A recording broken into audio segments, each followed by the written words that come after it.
حضرت خواجہ معین الدین چشتی رحمۃ اللہ علیہ کے پاس ایک بوڑھا شخص بڑی دور سے پیدل چل کر کھانا لایا۔ وہ بہت خوش تھا کہ آپ یہ کھانا ضرور کھائیں گے۔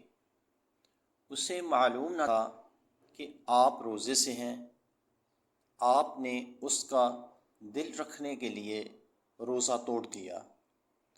وہاں موجود ایک شخص نے آپ کو یاد دلایا کہ آپ کا روزہ تھا۔ آپ نے فرمایا، روزہ توڑنے کا کفارہ ہے لیکن دل توڑنے کا کوئی کفارہ نہیں۔